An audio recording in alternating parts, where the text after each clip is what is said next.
My wife and I are in the fortunate position of being wealthy. We had to work our butts off to get where we are, and we never forgot where we came from. As a result, our kids grew up rich kids, but we never spoiled them even when we could have. They went to nice schools and had nice things, but they also had summer jobs and after-school jobs to pay for their extras. We also push philanthropy in our family, so our kids recognize they're privileged and that our life isn't remotely how regular people live. For the most part, our kids have grown up to be respectful and good people. Our oldest children are twin boys and their sister, 18 months younger than them. All three are in college now. Our youngest two are in 8th grade. I got a call from our bank a couple of days ago saying that someone had cashed a check that was charged to our bank account for $62,000 and that the check had been made out to the tuition office of the university my oldest 3 kids attend. Naturally, I investigated the matter with the university and got some answers. I pieced together that one of my kids snagged my checkbook and wrote a tuition check for a friend of theirs.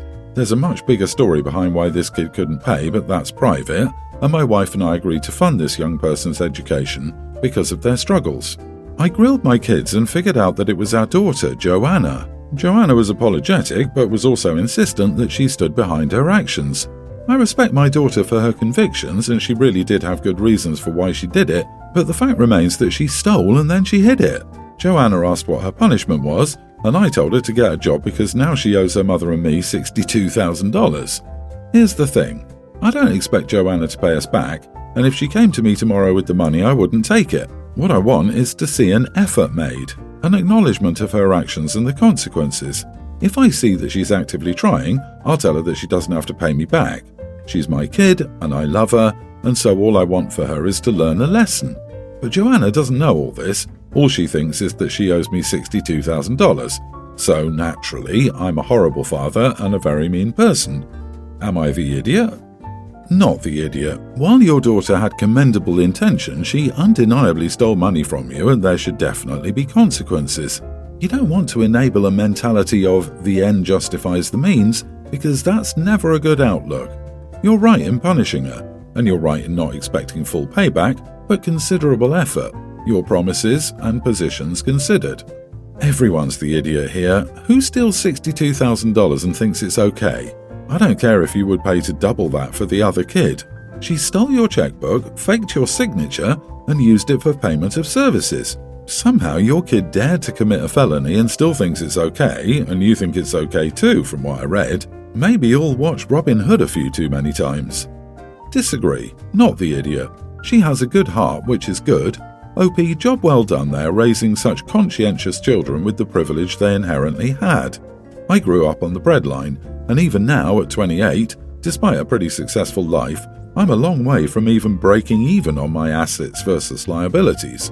It took me many, many years to truly gain and exhibit empathy and generosity despite first-hand experience with having nothing. The fact you instilled those values in your kids despite having no needs, to the point that when your daughter steals from you, it's literally to help someone in need, just wow, you are amazing parents. No, she doesn't. She'd have a good heart if she asked her parents for help, or organised a fundraiser, or got a job to help her friend out, or any number of things that don't involve outright theft. You are the idiot. She should be legitimately punished. She stole $62,000 for God's sake. It doesn't matter why. It warrants more than a slap on the wrist. You said they weren't spoiled, but non-spoiled kids don't steal over $60,000 from their parents and then say they still did the right thing. Not criminally. There's nothing to be gained in ruining her life, but you need to punish her. I can't believe how blasé you are about this. My husband and I have been together for 2 years. We had a beautiful cat named Molly whom he didn't have any issues with until recently. Last week he kept complaining about how the cat was annoying him and how her meowing distracted him from working. I replied to his complaints, asking why he was just bringing it up when we'd had the cat for a year. He went off. He started yelling about how he'd put up with the cat because he loved me and that he couldn't bear to break it to me that he hated cats.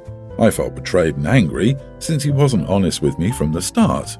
The night ended with him apologising and telling me that he didn't really want the cat, and so I agreed to give Molly to my cousins, as I knew they would take great care of her. In addition, they live a few minutes away, so it would give me a good opportunity to visit her frequently. He seemed on board and I trusted him. The next morning, Molly was gone. I originally thought she escaped or run away until my husband told me that he'd sold her. I was distraught. He sold her to a random person on Gumtree without doing proper background checks and forms. I was furious and kicked him out. He's now texting me, calling me stupid for kicking him out, and saying that he didn't deserve any of this. Am I the idiot? Not the idiot. Go claim your cat back. He had no right to sell something that belonged to you. Take it to a small claims if you have to, and don't let your husband back in, ever. If someone can do this, knowing how much they will hurt you, who knows what else they might do? That's solid grounds for divorce. Throw his stuff out onto the street and change the locks. Dude, if my husband sold my cat after I already set up a place for the cat to go, who does that? This is not normal human behaviour. Utterly without empathy or kindness. I wonder if he needed the money for something. You need to find the Gumtree account, contact the person and tell them the cat is yours and was stolen. Get the police involved if you need to. Then, keep the kitty and get rid of the horrible husband. I'm surprised OP let him convince her to give away the cat. I would never let someone come between my kitties and me. Ever. OP, he had this plan before you worked out a compromise. You were going to wake up to your cat gone that morning whether you agreed to rehome it or not. Get your cat back. Sell the husband. Update. I think Molly has been found. I contacted shelters near me and asked friends to be on the lookout. One of my mutual friends worked at an animal shelter and confirmed receiving a multicoloured Scottish fold yesterday. I think we've done it. Fingers crossed. I'm going tomorrow. Thank you to everyone for their kind words and support. As for my ex-husband, I filed for a divorce. He's never coming back into my life. Thank you again. Words cannot express how grateful I am. I'm living for your use of past tense in the comments about your relationship, as you should. Out of curiosity though, how out of character is this behaviour for him? He must have known you wouldn't be okay with selling the cat to a stranger, and you already had a plan to rehome Molly to a trusted family member. It's just so odd, especially if you've never seen this side of him before. As others said, it sounds like money might have been a factor. Be careful if you have a shared bank account and cancel all of your joint credit cards. He's been hiding who he really is for 2 years. I hope we can get an update when you find Molly. So I, female 33, have been working in this company for 3 years. After years of long shifts, working on weekends and going the extra mile, the company finally gave me a promotion. When my co-workers heard, they were confused. Some pointed out they've been with the company longer and worked harder. I ignored their comments since they were venting. However, there's this co-worker named Michael who joined us, he rarely does that, yesterday during lunch break, and started venting about his demotion. I stayed quiet till he brought up my promotion and then flat out said that the reason I got a promotion was because of my breast size. I was shocked. I almost dropped my cup. I looked around and everyone was staring. I responded by saying, and the reason you got a demotion was because of your brain size. His face went pale and people were laughing. He was angry beyond belief. He turned around and walked out. Some co-workers approached me saying that Michael's reputation is ahead of him and that he's one of the best this company hired, but due to his circumstances, he couldn't focus on work and got demoted. So I shouldn't imply he was stupid and humiliate him in front of everybody. I asked if they were okay with what he said. They said no, but I could have ignored or talked to him privately. He's awaiting my apology and keeps avoiding me. I feel horrible because I'm not a mean person and don't go out of my way to hurt others' feelings. I started to regret what I said. Am I the idiot? Not the idiot. Go straight to HR and report him for harassment, which is exactly what his comment was. He was taking his own personal failings out on your physical attributes. Get ahead of the situation. Do not apologise to him. That could be taken as an admission of guilt. I think your response was perfect.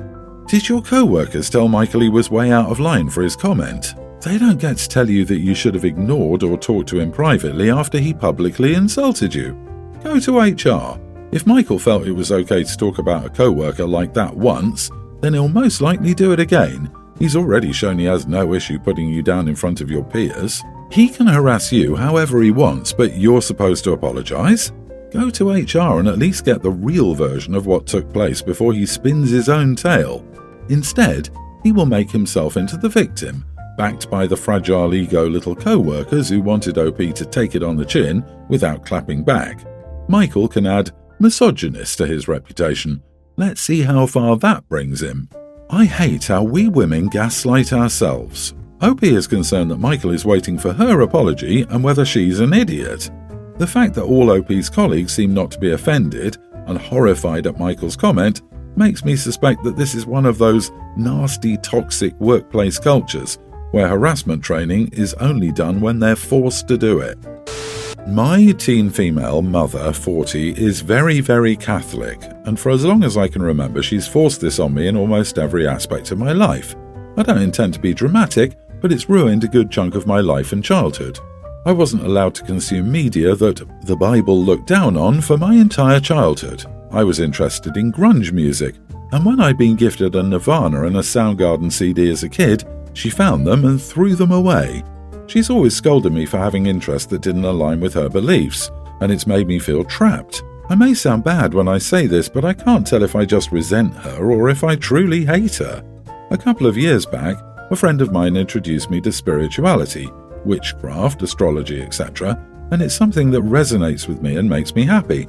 I knew, and I know, that it was a risk to buy tarot cards, crystals, and rune stones of my own, but I kept them hidden in the ceiling because it moves up. I feel like I have the right to my own beliefs and spiritual practices, regardless of what my mother says or wants. Well, she found them. Don't ask me how, because I have no idea. Still, it started a huge argument that ended in her calling me a disrespectful witch, a devil worshipper, and destroying all of my spirituality books, tarot cards, crystals, everything.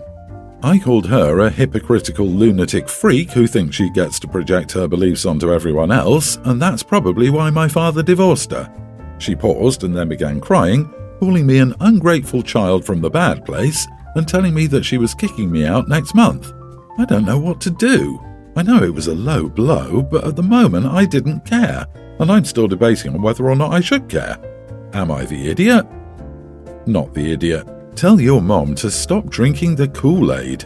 Being religious doesn't have to make you an ignorant, stubborn cultist. Sorry, your mom missed that memo. Call the cops. It's illegal for her to kick you out until you're 18. Does your school have a counsellor or social worker? Talk to them about this. I mean, that's probably why she's divorced. I can't imagine many people wanting to be around someone like that unless they're as crazy as she is. Get out of there the second you're legally able. Start finding ways to put money aside ASAP if you can. In the meantime, gather all your important documents, birth certificate, social security card, etc. I recommend you try to find someone in the family or community to mediate between the two of you. You need to find a way to live with each other's differences for a few more years. In my female 18 country, an 18th birthday is special because it's the legal age. It's typical to have a bigger party, family celebration or something like that. As it happened, on the day of my birthday was my close cousin's wedding, an event which my whole family had and wanted to attend. I had no problem with that. My cousin had a whole big event to plan while being tight on budget, and if the place she wanted was free on the date of my birthday, then so be it. She wanted her wedding to take place in a rather picturesque place, which is almost always reserved, so she had to take any free date. So I planned with my parents that we'll celebrate my birthday 1 week later and that they'll let me hit a club with some of my friends an evening after the wedding as a sort of late celebration. I was actually very happy with this solution. On the day of my birthday, my parents sang me happy birthday, gave me symbolic gifts, and off we went to the wedding. Everything was going great, but at one point during the reception, my mother started silencing the band, got the microphone, and told the whole family that my 18th birthday was today and that they had to sing me happy birthday. She and Dad also proceeded to give me big gifts and a special torch which I was sure I'd receive 1 week later. It was horrendously awkward for the guests, half of whom I didn't even know. I felt humiliated and like I'd destroyed my cousin's, with whom I'm very close, wedding. I firmly believe that one shouldn't make another person's big day about themselves, and I never, ever wanted my parents to pull something like that. I spent the rest of the reception hiding in the corner, hoping that nobody would think that I really wanted my parents to do a scene during the reception.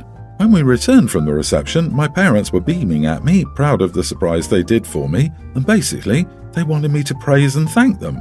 They also said that they called off the celebration next week since I had such a big moment on the wedding day. I honestly told them that I was feeling humiliated, that I'd prefer a smaller celebration at home than a forced happy birthday from the crowd, and that I felt like they ruined both my birthday and, more importantly, my cousin's wedding. Needless to say, they're mad at me and say that I'm an ungrateful, spoiled brat. Am I the idiot? Not the idiot. It sounds like you were the only one genuinely concerned with making your cousin's wedding about her. I'm so sorry your parents made your birthday and her wedding about themselves. Call your cousin and apologise to your parents, go clubbing with your friends, never let your parents be involved in planning your birthday celebration again. Seeing that they cancelled her true birthday celebration because she had a good celebration at the wedding, my guess is they're cheap idiots. They cheaped out by hijacking someone else's event. I would call my cousin and apologise for their behaviour, assuring her that I was not okay with it and as surprised and fuming as her. If she's upset about it, make sure it's not misplaced onto you. I'm just speechless. They ruined your cousin's wedding, they humiliated you, and they think that means you don't get a celebration with your friends now? Just speechless. Such a big moment. They clearly don't want to have to organise and pay for your birthday celebration. It is a significant birthday, and it would be fair for you to reiterate that you are disappointed. Ask them if they did this because they can't afford it.